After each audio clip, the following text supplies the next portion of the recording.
My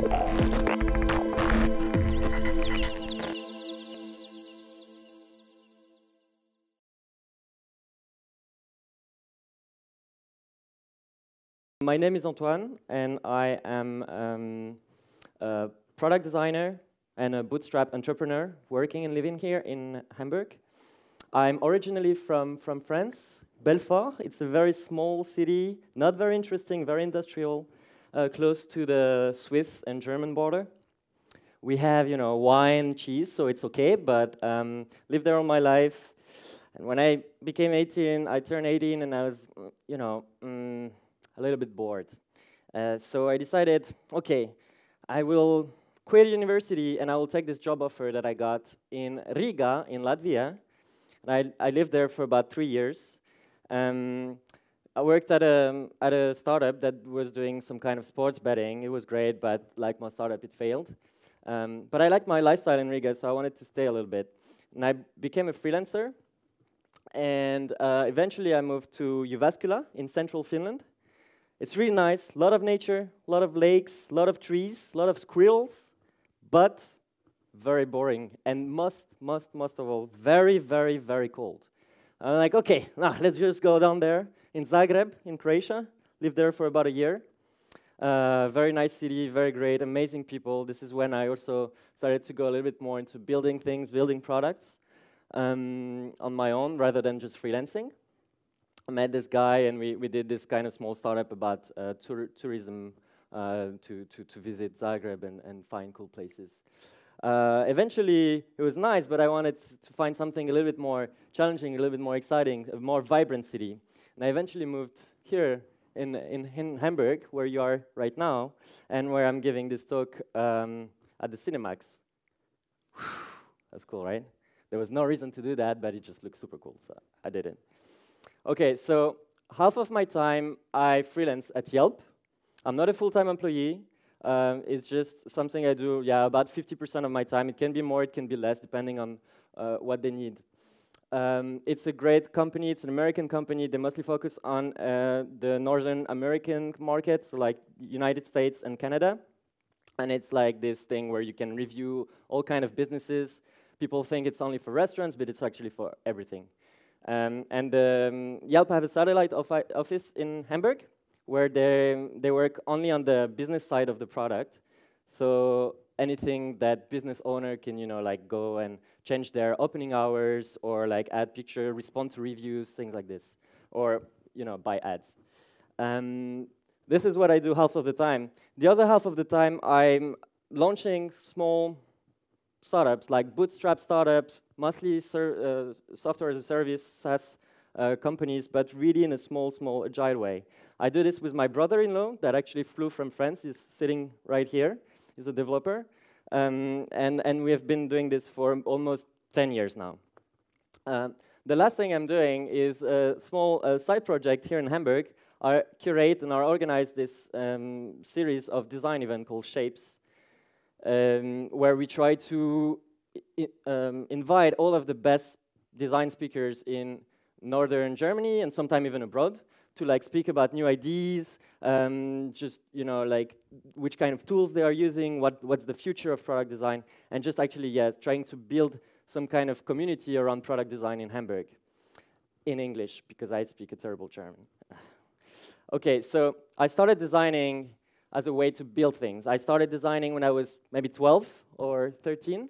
My friends would go, in the forest.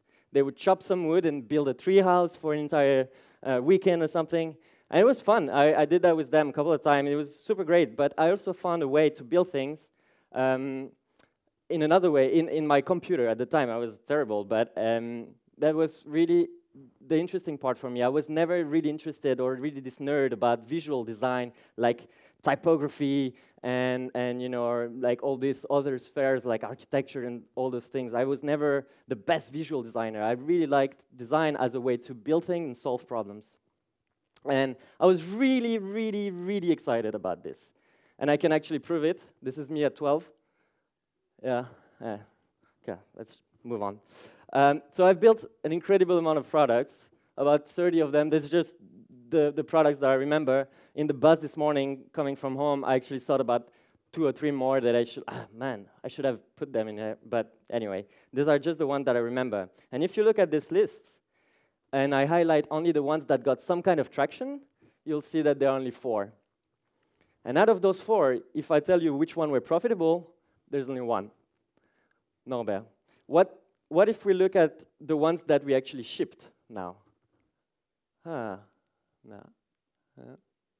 This is the same, right? It's the exact same we shipped that actually got some traction. Why? Because, you know, if you don't ship your products, they have literally no chance to succeed in a way. So I came up with this system and this process to just make sure we actually cut everything that's unnecessary, cut anything that would cut the motivation, and just make sure we are shipping. We are launching, and we are putting this in front of real user so that we can validate product market fit earlier. And so, yeah, Norbert was this lead generation tool.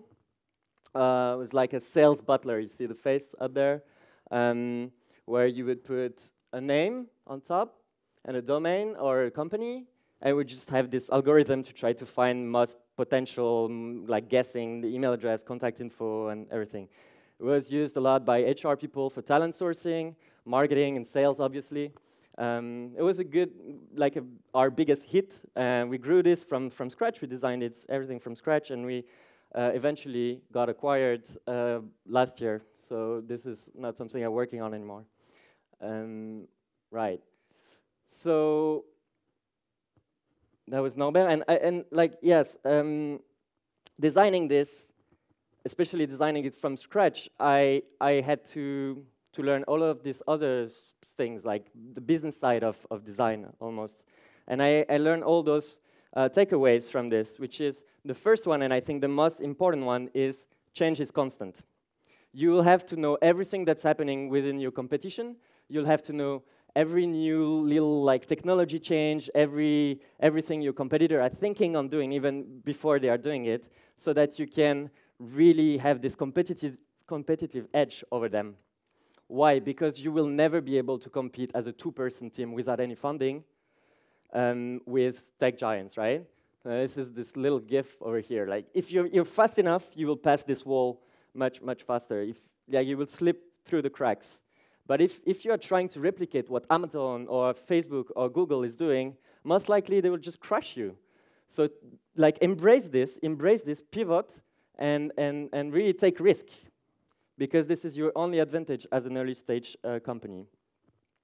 Okay, so that's the first thing. The second thing is you kind of have to do everything, right? You have to do the user interface as a solo designer. You have to do user experience. You have to do research. You have to do branding. You have to do the print, the prototyping. You'll have to do a bunch of stuff. You'll have to do actually kind of everything. And this is great because you can own it, but it's also a little bit risky because no one can be good at everything that they are doing. Especially me, I'm a terrible illustrator. I cannot draw anything. Like, this is what happens if you ask me to draw a person. Creepy. Or a cat. Looks like a pig or something. So, yeah, I kind of need to recognize this. I'm a terrible illustrator, okay? So what can I do? We are designing bootstrap company, so we don't have any budget, right, to hire very expensive, cool illustrators. So one example that I did for Norbert was went into this website, Creative Market, and I looked for kind of resources to see if I could just bootstrap illustration. I don't have this skill, maybe I can bootstrap it. I went there, I found this kit called Little Faces. You see it's like an illustration kit with a bunch of people, some accessories, and you can mix and match. I was like, okay, maybe it's interesting. There's some mustache, some hat, something that looks like a butler, which was what I wanted to build with Norbert. So the entire branding was around, you know, like being a little bit like a butler, like talking to you one-on-one and being at your service. Like, what can I do for you today? How can I find this person for you? Oh, I found him. Do you want me to work more? And so I found, okay, maybe there's something to do here, and came up with something like this. I needed a lot of refinement. Nothing really aligned. Like, okay, but I was still satisfied with the look and feel. So after a little bit of iteration, started to look like this. And then I animated a little bit to give this kind of, I'm searching something for you, maybe I'll find this person. Yeah, it ended up looking like this. And the funny story about this is like, it's really a bootstrap thing. I didn't do much, right? But we got so much recognition about this brand, and like almost won some kind of design awards and got a lot of love on Twitter for this. It was actually really funny to see and to know the process behind. And to know that I'm so bad at it, but I could still able to do something by bootstrapping it. Okay, so you have to do everything, right? But the good thing is you'll own the entire experience. And this is incredibly important. Why? Because the freelancing work that I'm doing at Yelp, I would say 50% of the time is spent on consistency issues. We are talking with a team in San Francisco. They have about 35 designers. It's constantly growing, but now about 35. And we had 3 designers in Hamburg, 2 full-time, and me as an extra contractor. And so, obviously, all of those 40 people, or 37, 38, they have, everyone has his or her own style, on way to approach things, on way to write copy, on way to design or approach design. So consistency is a major topic at Yelp and at all the major big companies that have more than 2 people, right? Or more than 1. But here, it's kind of solved by default because you are the only designer on your thing, so you can own the entire experience from A to Z. And this is what I like to illustrate with a thing in psychology called the bystander effect. Does anyone here knows what the bystander effect is? Cool, well, I'll illustrate. It's better illustrated with one example. So let's say this is you, right? Let's bring you down. And you're walking in a forest. So you're walking, you're alone in a forest, and suddenly you hear a cat. He's stuck there on a tree. It's my cat, sorry, illustration skills, pretty bad. And he's like meowing, or I don't know what the word would be for a cat, but he's shaking, he's afraid, he's stuck on top of this tree. He's not doing great, really. And you're alone in that forest. So what would you do?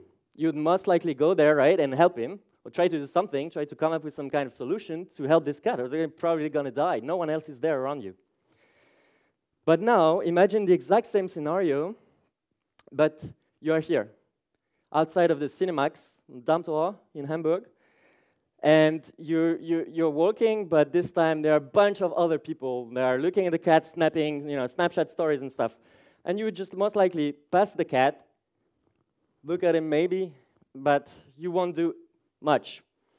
And that's the bystander effect. Why won't you do much? Because you think, there are all these other people. They will most likely do something for the cat.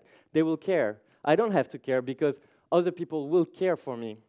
And that's the risk at companies like Yelp, Google, Facebook, whatever, or something that have more than one designer, because you'll feel like, oh, maybe that other person is going to care for this thing, so I don't really have to. But I think this is really, really an interesting metaphor. And yeah, the gist of it is like you genuinely have to care and make sure that every touch point, every point of the journey is cared for. Okay, next thing is to trust your gut feeling. Why? Because you don't have any data significant. You don't have this critical mass of data as an early stage startup to make design decisions based on the data. Right? You probably have something like 100 visitors on your landing page, and like 10 users doing something over there, and 5 users doing something over there. And it's okay, because you need to embrace this thing, and you need to take risk, and maybe it's going to blow up in one night. But while you have so much small data, you need to trust your gut feeling much more until it gets to a point where you can really use the data. And like let's run a little experiment. What's your favorite color? Blue, right? What's your favorite color? Blue. Ah, that is okay. Well, look, we have 100% blue answer. So I measured this metric totally unscientifically and totally wrong and biased, but anyway. But let's say, okay, I'm like, here I have my talk, and let's say I measure this data. Everyone likes blue. So I should probably have designed my slides blue, right? Because you would have liked it better, both of you. But does it mean that everyone else in the room likes blue? No, probably not. And maybe some people are going to come in. They were late. They were at the party, like drinking and everything. maybe they'll come in, and they are outside of this panel anyway. So the thing I have here is my gut feeling was, okay, it's at a cinema. It's going to be projected, hopefully, and it is. And so I will make the decision to build my slides on a black background so that I don't have this square all around, right?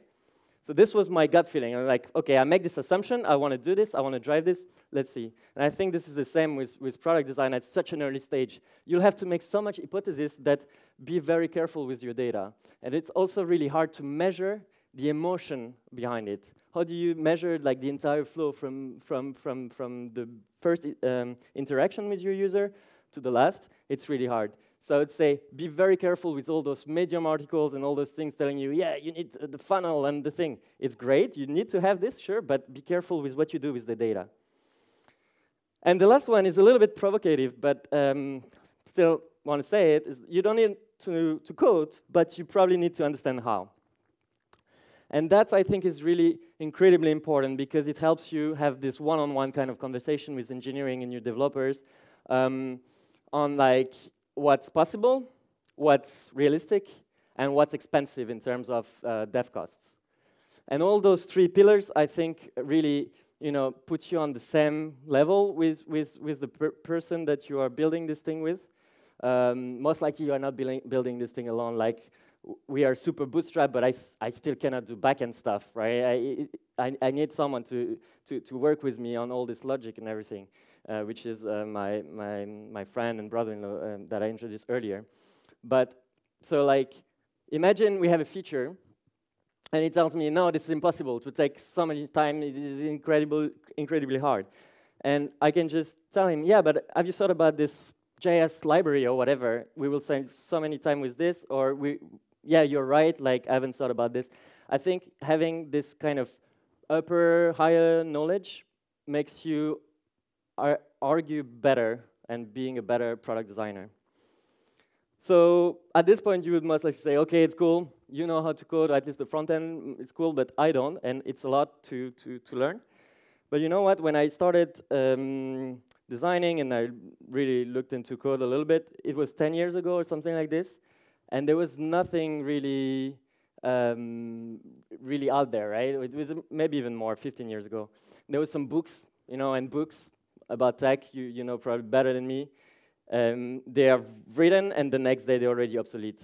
But the cool thing is now you have resources like Treehouse or Code Academy or Grasshopper from Google, where you can even like be in the U-Bahn on your morning commute and like learn how to code, or at least the logic of it. And so I think there are all those resources and tools out there, and it's really like the progress you can do in 1 week is incredible. So this is for like the higher level strategy, the boring stuff. Let's move on. Let's look about how I actually build this thing. What's my process? And the first thing is, surprise, ideation and sketching. So I would just like, whenever I want to design something new or a new feature or something, I would just do what everybody else would tell you not to do. And I just open every competitor's tab, and I look like all this competitive landscape, do some kind of benchmark, look on Dribble for some specific patterns that I would like to know more about, or things like this. And then I close my computer, I take a sheet of paper, and I start drawing. I start, like writing notes or drawing workflows or diagrams, wireframing some kind of flows. And yeah, I have a very meta example about this. It's actually how I built this presentation. It suffered a bit in my backpack. I'm really sorry about this. But yeah, this is a very important part, because this is where you discover what your customer really need and like the business problem that you're actually solving. Okay, the second step is to actually build it. Wait. What? Already? Yeah, just build it. Like, open your favorite code editor and build it. Why? Because I believe that as an early stage startup, you will design 95 or 99% of screens that will end up being trashed 1 week later. Because you're making all this gut feeling hypothesis, right? So if you're ending up trashing everything, why don't you skip this step, build it, put it in front of customers, and see? And so I'm making the exact same decisions when I would design in the browser that I would design in a design tool like Sketch or Figma or anything. I'm like, if I want a button to look a certain way, I would make a cognitive decision in my head to design this, like drag and dropping a button on my design tool. But I can also do it in code, right? So it's the same process. You could argue that it hinders the creativity, but I think like cutting this thing for an early stage startup use case is actually very interesting. So a couple of ideas or way that how I do it is using a shared code editor. Like I'm using Cloud9, and you see like I'm building some kind of form, and my developer would write the logic in the real time. You think of it as like Google Docs for an IDE. And so it's really agile, but it's not the agile thing that you hear as a buzzword, like, yeah, we are super agile. No, this is like hardcore agile. And it really helps us to build things and actually make sure it's shipped. The second thing is, okay, I'm not using a design tool, but I'm going somewhere, you know? Like, imagine a painter, he's drawing on his canvas, and then you have this palette on the side with colors. You just mix the colors, and then come up with something else. And I'm doing exactly the same. I sometimes need purely UI stuff, a font, a color, maybe an element is really hard, it's really tricky. So I'll go in this first phase, the ideation phase, I would wireframe it, and then I would design it in the design tool, make it look nice, and then just go back to the text code editor. So it's not like it's forbidden, but just you don't need to build hundreds of screens with every different error case, huge edge cases, because they will end up being trashed anyway. Okay, next thing, Lorem Ipsum is poison. Always design with the final copy. This will help you tremendously. Final is maybe a strong word, but I would say always design with a copy that you can launch to 100 or 1,000 people. Don't put something that wouldn't make it to launch if you would need to launch in a minute. This will help you to make the right decisions in terms of content. It would help you to really be also uncovering some kind of technical offset of like, oh, this label is way too big, or it doesn't work on a mobile responsive kind of thing. Okay, and then just hand everything over to your favorite developer. He loves you already, or she loves you already for it, because you did like half of the work. This is an example of something I've built at Yelp. Built that in a morning. And see, like it was really, really agile. It was something for an ads dashboard that we had. It was during hackathon. So I even had to blur some of the thing because I used real content and used real customers. And this is like this funny time lapse, so you see how like the things were built. It's fully HTML, CSS, and some JS. Okay, the next step is to actually test it. And you maybe think, oh, we need this assurance, quality assurance, Q&A person, but you probably don't. You need to test it yourself properly. And I will throw a little bit of shade on this guy here that flew over from France, and that's my developer, but every time he's doing something, he's not really testing it properly. He's just like, launching, super excited, he tried one use case, it works, but one thing that we see is that most of the time we didn't think of something, and it would come back to haunt us. So like, what we try to do now is that I spend maybe an incredible amount of time, 30 minutes or 40 minutes. It's great for a startup. Like this is a lot of time. Resizing the browser in every dimension, using my friend's device to check if the responsiveness of the thing works. So just like my takeaway here is just test it yourself, but test it yourself properly. And something quick and nice that I learned at Yelp is something that we are doing in San Francisco. We're actually going in Starbucks, and we give a $10 Starbucks gift card, an Amazon gift card, and we say, hey, can you spend 10 minutes of your time with us, and we'll want to test something on you. Like, can you give us some feedback on this thing that we're trying to build? And so I think it's a very smart and very cheap way to actually test something if you are building a consumer-facing product. Okay, this is really, really interesting and important. Add sprinkles, right? You build this thing, you build a base, But add some little more, add something that gives some personality. Do this like animation that you thought, oh, it's nice, but I don't really have time. Don't do things that are ornamental. Just do things that are actually building a little bit more value to the product. And it can be emotional value. It can be something that is a little bit uplifting or makes you smile, because your users will remember you for this. And so an example is this tiny PNG. Is a great compression tool. Look at the panda when the image finished compressing. Yeah, it's so happy. Yay. And this is super addictive, but if you click on celebrating 1 billion compression, you can trigger more confettis. Yeah, I'm really addicted to this. I shouldn't use it anymore. Okay, another example is readme.io. It's like this documentation for API generator. If you log in, look at what happened with their little mascot when you put the password. Just cover its eyes, like, oh, I don't want to see your password. Those are the little things. They don't add much in terms of value, but they add a lot in terms of experience overall.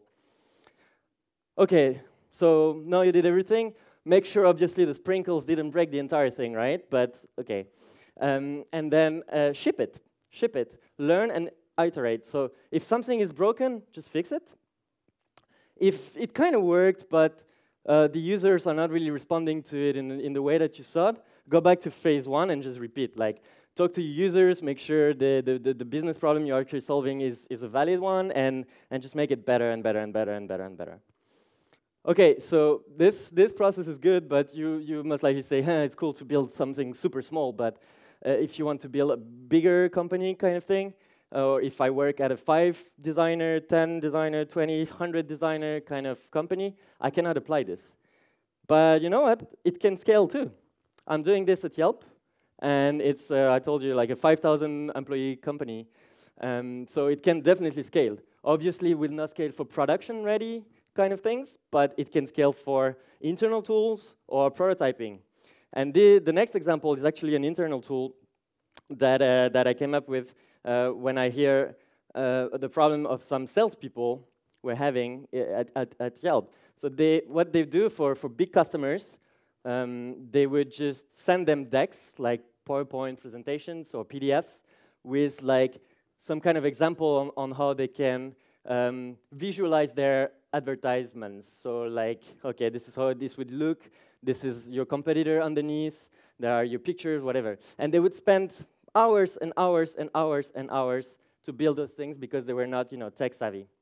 And so we came up with those, with this little tool that helps you, you have all those fields, and it just replicates this and create this cool mock that they can just save and put in their deck. And we built that super quickly. It was actually fine. And the answer we got from salespeople was like something like, wow, this is great. We're going to save hundreds of hours every week. So you see, like, it's actually something that can be applied also for a larger scale company. And another funny thing on like the sprinkle topic, adding a little bit of sprinkle, is something I did after. It's like, if you click on a label, on a piece of content over there, it would highlight the field directly.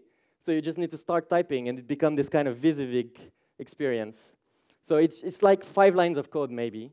But it really changed the way the product interacts. And it's like this nice little thing that changes everything. Okay, another project was this special hours thing for Yelp. And the special hours are actually very, very hard, a very difficult topic, because they anchor into some kind of physics of the time and everything. So special hours, let's say, imagine Christmas Day. Is your business open on Christmas Day? Is it open as usual? Is it closed? Do you have, or do you have special hours? And we came up for this with like 150 screens for iOS. It was really incredibly complicated, a lot of edge cases. Imagine a disco, like a nightclub, would close after midnight, so it's literally a technical next day. It was really hard. And we came up to something that kind of worked. It was okay. We were very happy, and we decided that, okay, we'll ship this. But then we needed to bring that feature to the web, to the Biz portal. And I was like, no way, we're going to spend 3 months on this again. So I sat at my place for a weekend, and I built this thing with the exact same methodology that I told you before. And nothing works here. It's only front end, right? It's just front end. I used actually all the style guide element from the Yelp style guide. So it's just like Lego blocks almost, and a bit of JS on top for the interaction. And with this, like, we were able to get approval from stakeholders within a week. So yeah, this can definitely scale. That's what I'm trying to say. And you don't even need to know how to code, right? I used it because this is something that I know that I learned, but that I feel comfortable with. But no, there are design tools like FramerX, for example, that were just released. And FramerX really give you this ability to have this kind of merge between code and design, and you can reuse some components here and there. It's really an interesting future. It's still in beta though, but I think what they are trying to do, what they are trying to build, and where they are going is really, really interesting. But you know what? You don't even have to look all the way to Framer. You can even stay here in Hamburg with people from Zienerschade that build this little tool called Alva. Super interesting. And what they do here is that you have this pattern library, you have this design system, you have your style-guided components. You can just reuse them, import them into your Alva, and then build some components out of this. And obviously, it's going to be updated if you change something in your code, right? So it's really this bridge between code and design built on React. Really interesting. So a couple of takeaways. Change is constant. Pivoting is not failing. Embrace being small. Embrace the fact that you can really, move quickly, because this is only your only advantage, basically. You'll have to do everything, but you'll own the entire experience, so it's cool. You can really build whatever you want to build. Trust your gut feeling, and be careful with your metrics. Be careful with following those gurus' guides on how to grow my startup, on how to design this best feature, on how to add trust to my thing. Just trust your gut feeling, apply the things that really work for you, and ship it quickly, but never be cheap. So the sprinkle thing is really important. So I just want to bring back this slide one more time with all the products that I launched. And I want to say they were all important for me. Nothing was really a failure. You cannot really fail as an early stage founder or designer, because everything is a learning opportunity. So every little piece of them, and plus all the ones that I forgot, were critical into having this guy here getting acquired. So I want to say, just keep shipping great stuff. Thanks.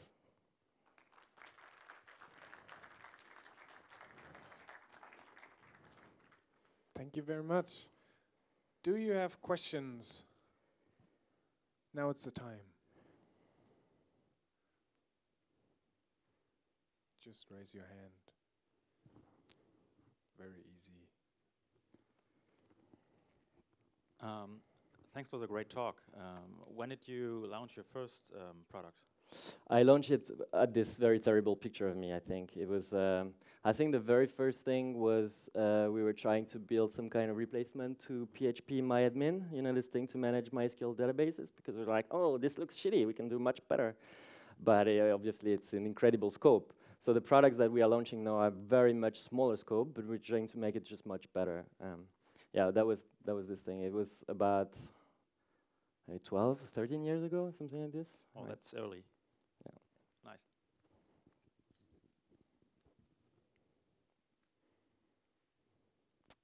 Anyone else? Cool. Thank you.